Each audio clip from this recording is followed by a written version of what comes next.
What's up, everybody? Today I'm reviewing R.L. Stine's Stinetinglers 2. This just came out not too long ago.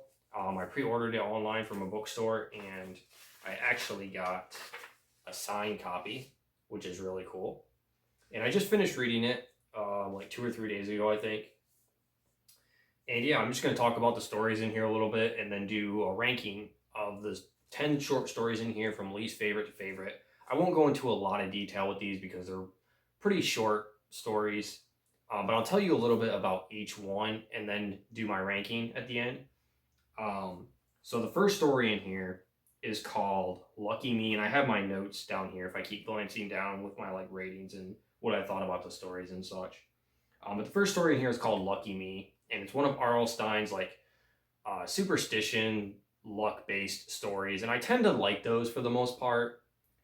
This one is basically about this family. I believe their last name is actually Lucky, and they're very superstitious people. They believe in luck. They have all these good luck charms, and the main character decides to buy this shamrock from this gift shop for his parents as a gift, for good luck, of course.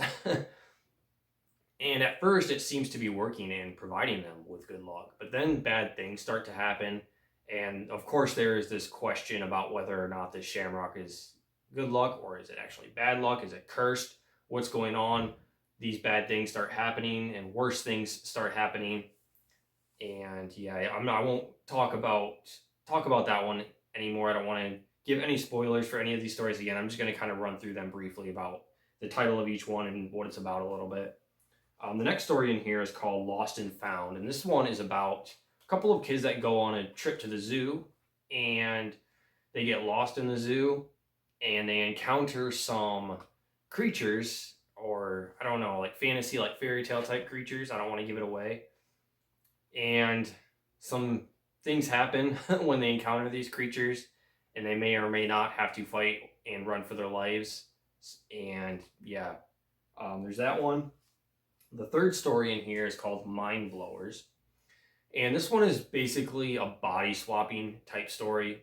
A kid is very unhappy. He's kind of a wimpy kid, I guess. He's not really into sports or anything. He's very weak, kind of clumsy. He's not happy with himself.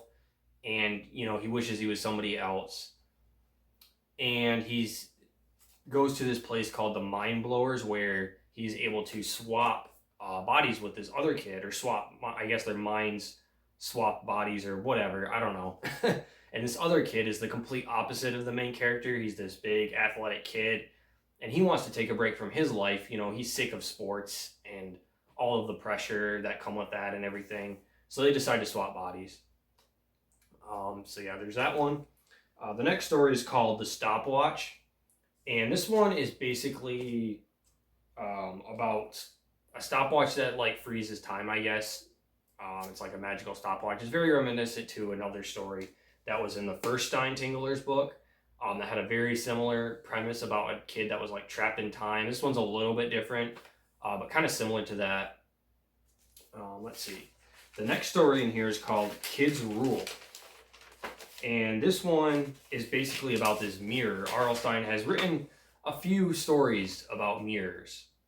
And in this one, the kids go into this mirror world where everything is reversed. And yeah, again, I can't talk about too much about these stories without spoiling anything with how short they are.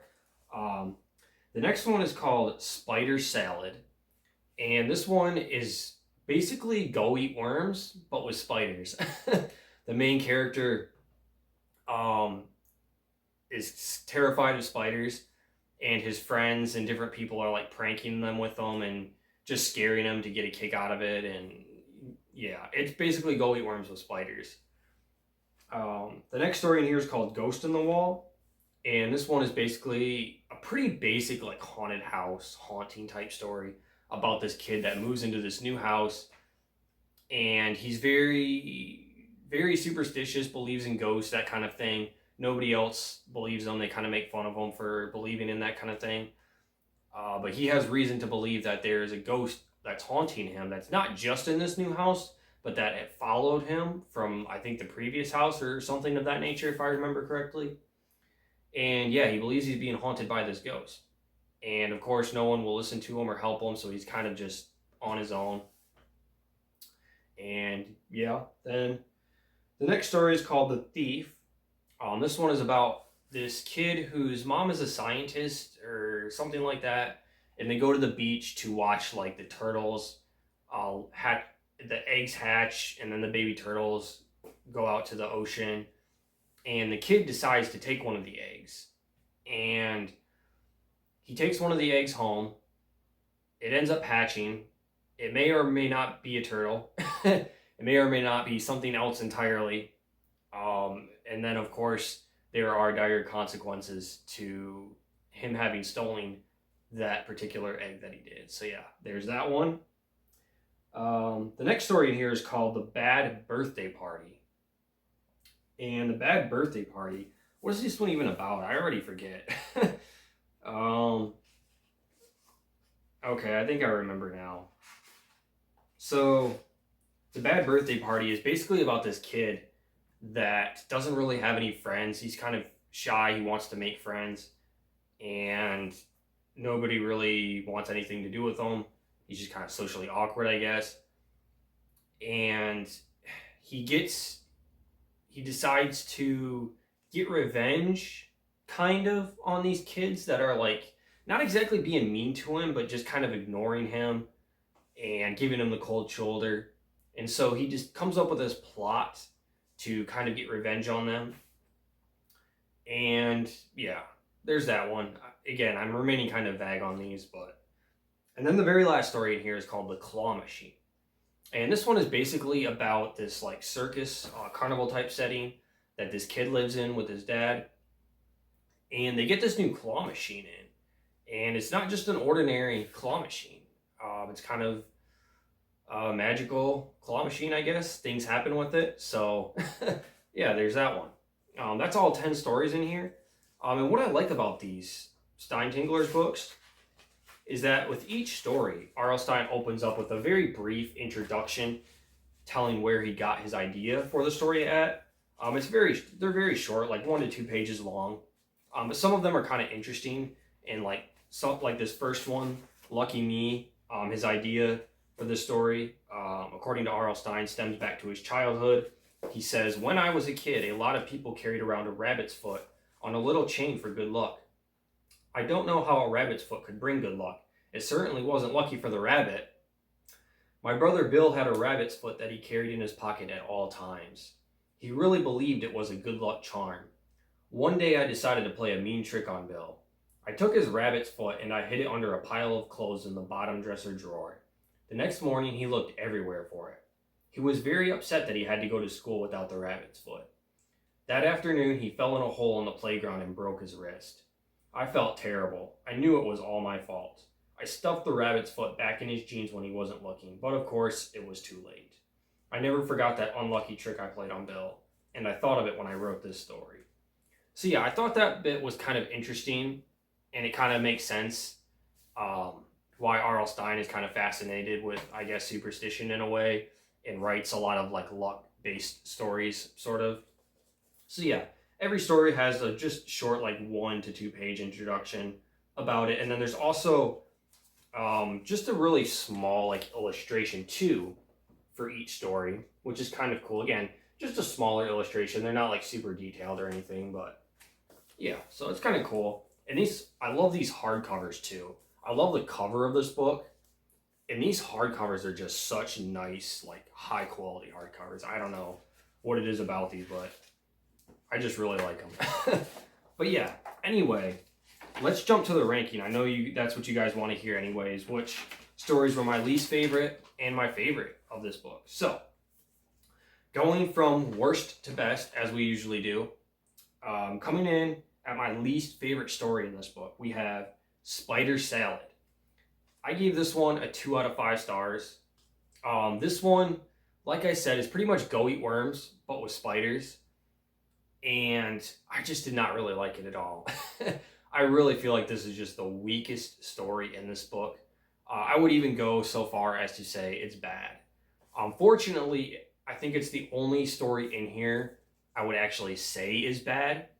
But yeah, I did not like this one. And then we get a twist at the end.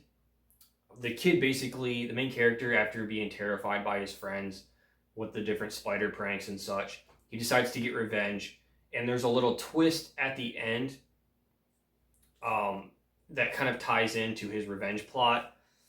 And it is so, it makes no sense. It's so dumb. It's just one of those R.L. Stein twists, you know? So yeah, that was my least favorite one. 2 out of 5 stars.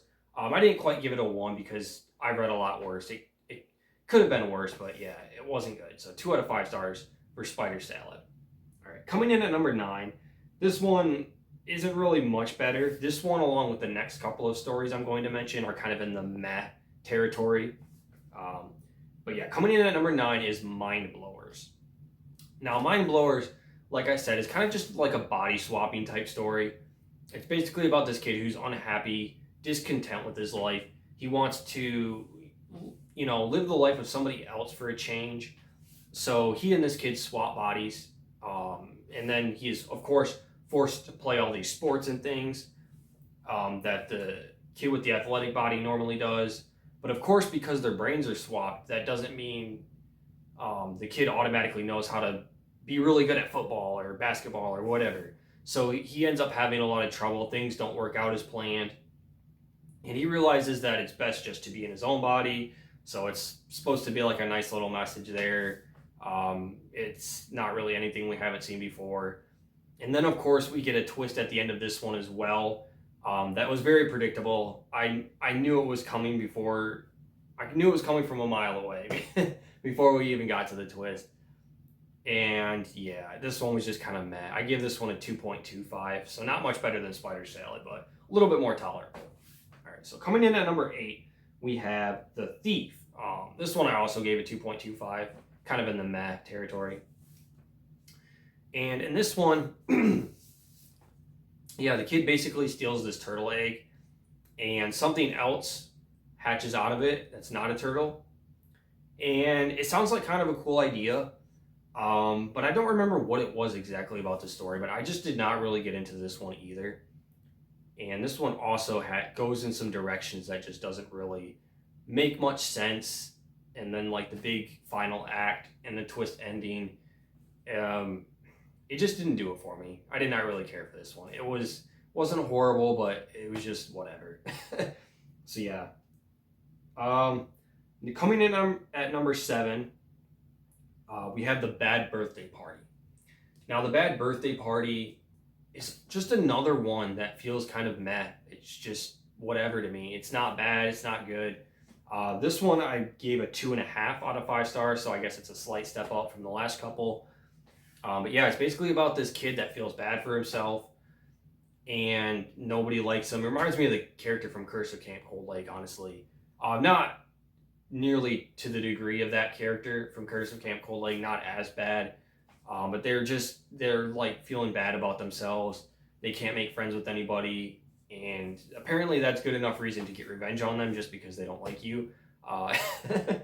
So yeah, she has this birthday party. She invites everyone, all of her classmates and so-called friends to this birthday party to kind of get revenge on them. And then the twist that ties in with the revenge plot, it's another one of those left field twists, kind of like the first story that I put at the bottom there, Spider Salad. And it just didn't work for me. It's just very bland, just kind of a forgettable story that I'm never going to read again, and I didn't really care that much about. So yeah. The Bad Birthday Party comes in at number 7. Okay, coming in at number 6, we have The Stopwatch. This is another one. Thankfully, this is the last one in this 2.5 star range. But yeah, this is one that just didn't do much for me. It's basically about this kid that freezes time with his stopwatch. It's like a topic or like a subgenre, I guess, that doesn't really appeal to me all that much. And R.L. Stein already used this idea in another story in the first Stinetinglers book, and I wasn't really all that excited to see that he was doing it again. And it is a little bit different this time around. It's not like it's the exact same thing here. But I didn't really get much out of it. I don't even know what to say about it, honestly. It has another typical R.L. Stein twist at the end, and it's just Yeah. Sorry to report so badly with these first few stories, but from here on out, the rest are good. So half of this book was just very meh to bad. The next five stories I'll be talking about are ones I actually like. So, coming in at number five is Kids Rule. And I gave this one a 2.75 out of 5, but I could probably just round it up to a 3 stars. And this is the one about the mirror, and it's basically about this kid. I guess he's kind of like a smart kid, and he has these different inventions and works in the garage and things. And he has this mirror where him and his friends go into this mirror, and they go into like this world where everything is reversed. And his parents and stuff are like really strict on him, and he has this neighbor that's really just cruel. The guy's just a complete jerk, and things are just going very badly for him, so he wants to change things. Kind of very similar themes to what we saw in the Bad Birthday Party and the Mind Blower story. There's a lot of similar themes running through some of these, where it's basically about these kids who are discontent with their life, and they seek change by some drastic measure, and things don't go exactly as planned. Same thing with this story. Him and his friends go into this mirror, and there is this in this reverse world. And at first, things seem to be going great. Everyone's nice to him. Things just seem to be going a lot better. Then he discovers that there's some cons to this plan that he had.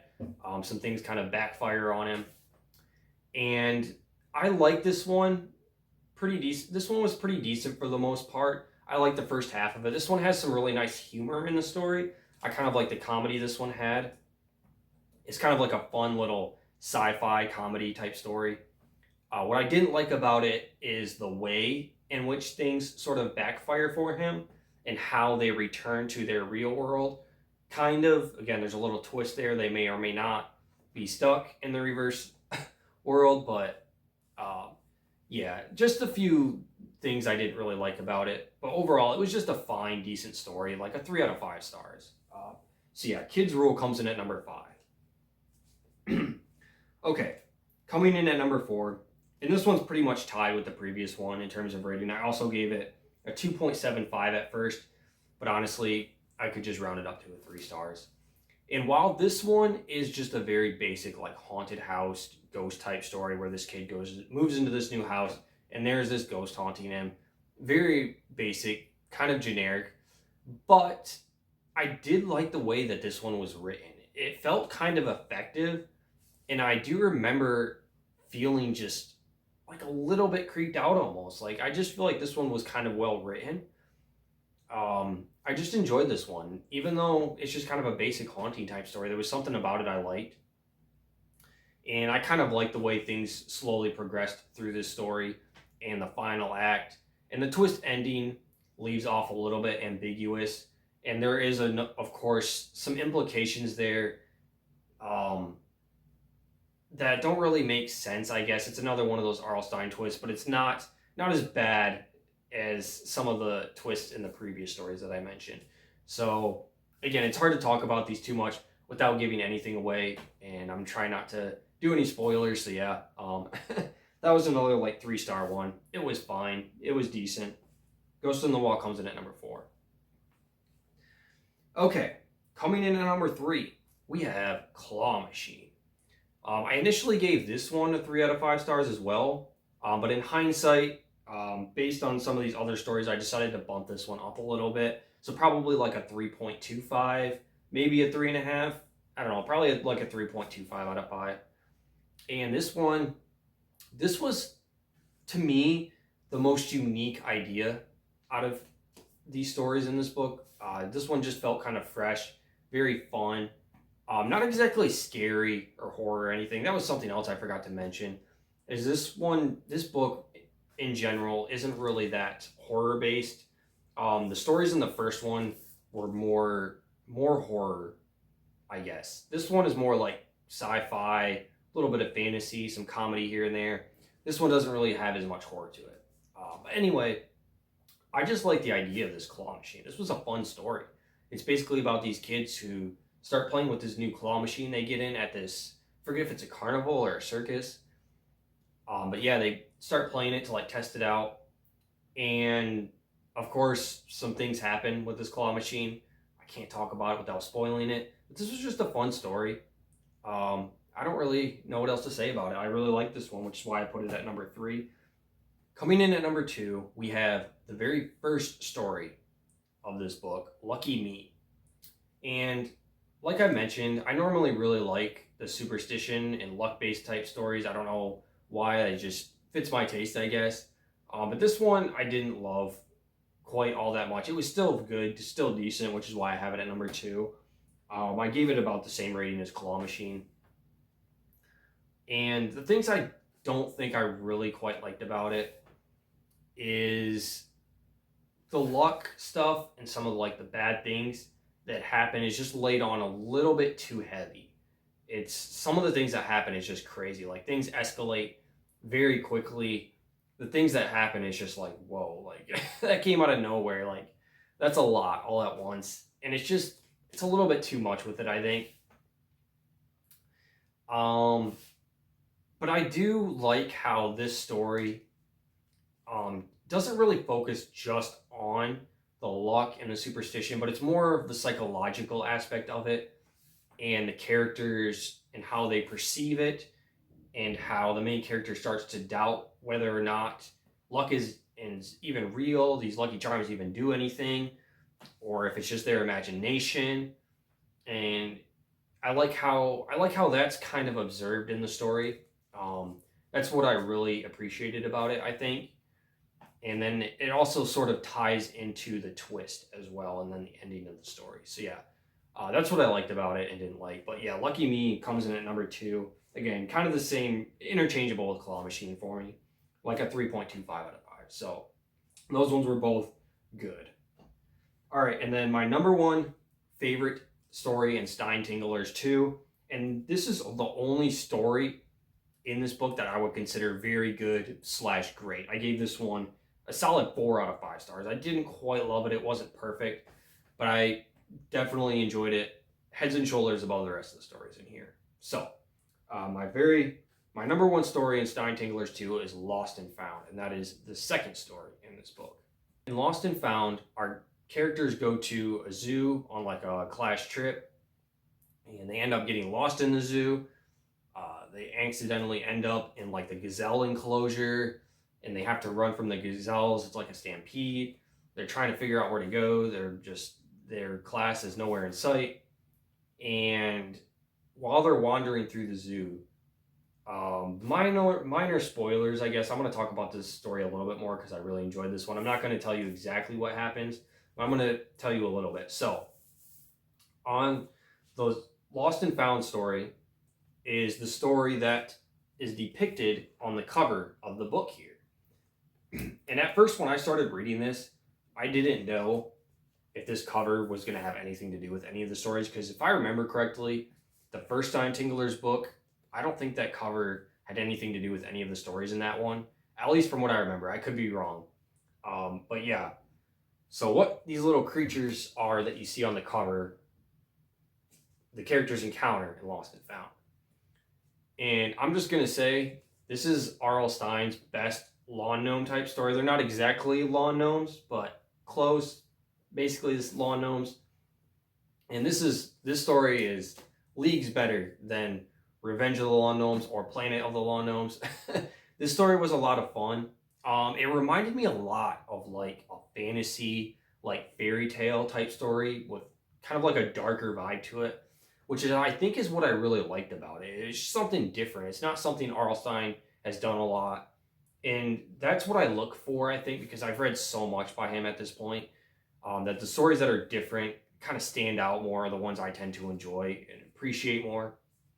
And this one definitely, along with Claw Machine, I feel like are the 2 most standout stories in this book.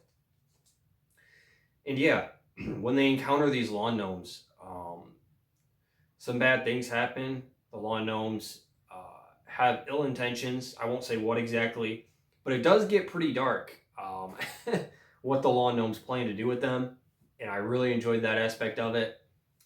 And yeah, this was just a fun story. It got a little bit dark there in the conflict in the final act of the story.